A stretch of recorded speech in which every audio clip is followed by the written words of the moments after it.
Bismillahirrahmanirrahim. Assalamualaikum warahmatullahi wabarakatuh.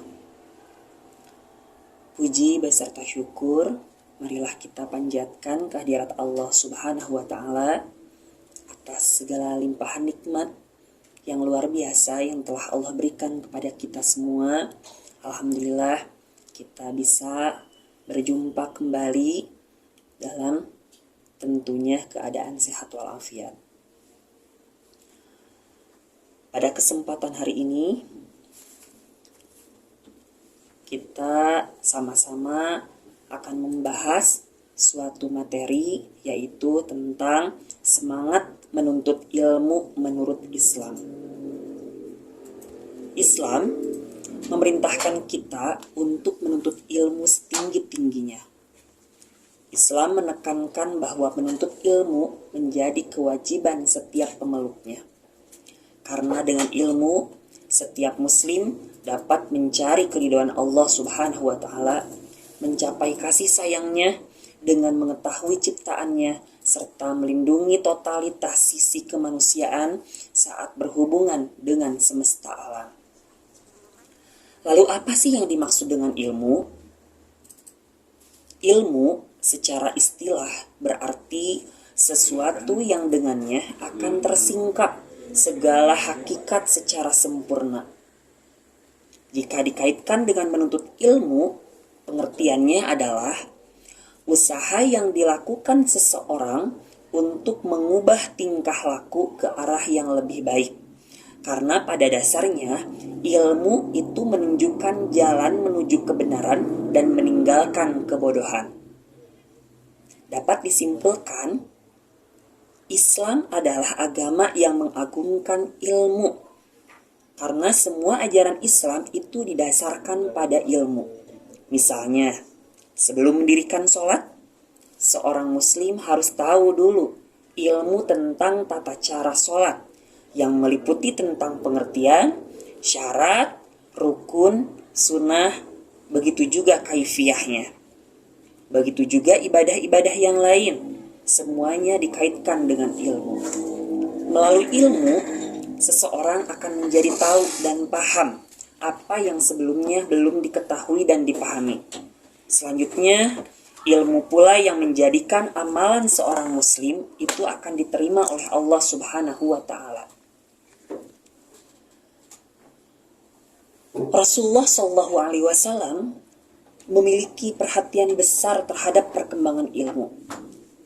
Dan tidaklah mengherankan kalau selama 7 abad pertama umat Islam tampil sebagai perintis dan pengembang berbagai macam ilmu, sehingga mampu menorehkan tinta.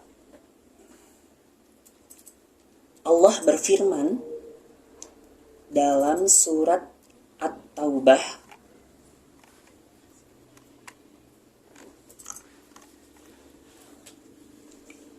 wa ma kanal mu'minuna liyanfiru kaffah falaula nafara min kulli firqatin minhum ta'ifah liyatafaqahu fid dini wa liyunziru qaumahum idza raja'u ilaihim la'allahum yahdharun. Yang artinya, dan tidak sepatutnya orang-orang mukmin itu semuanya pergi ke medan perang.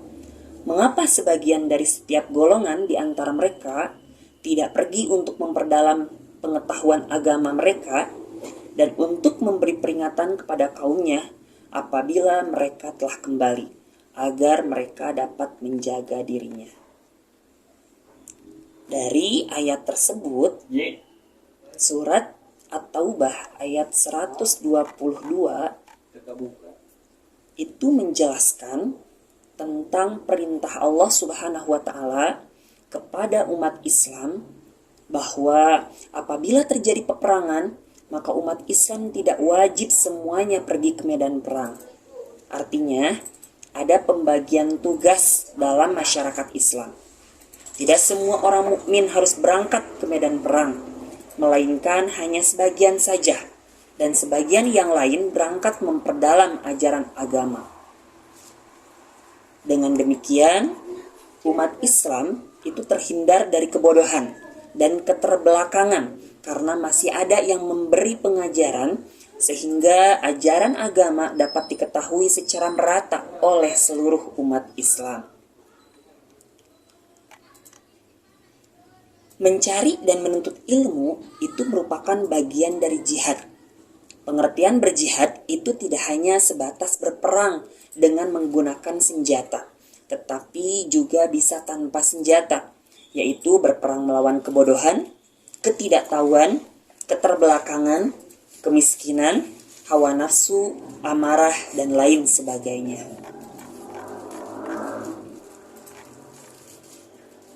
Adapun sikap dan perilaku orang yang gemar menuntut ilmu, salah satunya yang pertama, orang yang gemar menuntut ilmu itu memiliki motivasi untuk menuntut ilmu sepanjang hidup. Karena mencari dan menuntut ilmu itu merupakan bagian dari jihad fisabilillah. Yang kedua, mempunyai semangat untuk menuntut ilmu dan memiliki semangat untuk mengajarkan kembali kepada orang lain. Yang ketiga, berusaha sekuat tenaga untuk senantiasa meningkatkan ilmu pengetahuan sebagai ikhtiar atau usaha agar tidak tertinggal oleh laju perkembangan zaman. Yang keempat, seluruh ilmu yang sudah didapatkan itu harus diamalkan dalam kehidupan sehari-hari, sehingga kemaslahatan dan manfaat bagi sesama umat dapat terwujud. Yang kelima, menghindari sikap sombong dan bangga karena memiliki ilmu. Sesungguhnya, kepandaian yang dimiliki seseorang itu hanya sedikit saja dari ilmu Allah Subhanahu wa Ta'ala, sehingga memunculkan alasan pentingnya mencari ilmu.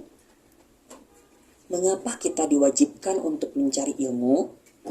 Salah satu alasannya yaitu, yang pertama, pentingnya mencari ilmu, bahwa ilmu itu merupakan bagian dari ibadah. Yang kedua, pentingnya menuntut ilmu, bahwa menuntut ilmu itu merupakan bagian dari jihad fisabilillah. Yang ketiga, ditinggikan derajatnya oleh Allah Subhanahu wa Ta'ala. Yang keempat, ilmu yang bermanfaat itu memiliki pahala yang sangat besar. Yang kelima, dimudahkan jalannya menuju surga. Yang keenam, akan didoakan oleh seluruh makhluk di langit dan di bumi. Yang ketujuh, hidup menjadi lebih maju karena dengan ilmu itu banyak hal yang bisa diketahui dan dipelajari. Oleh karena itu, mari kita sama-sama senantiasa menjalankan kewajiban kita, terutama menuntut ilmu. Karena menuntut ilmu itu tidak ada batasannya. Tidak ada batasan waktu, tidak ada batasan tempat. Dimanapun kita berada, kapanpun kita berada, ketika Allah masih memberikan umur yang panjang kepada kita, maka kita senantiasa harus melaksanakan kewajiban, yaitu mencari ilmu. Terima kasih atas perhatiannya. Wassalamualaikum warahmatullahi wabarakatuh.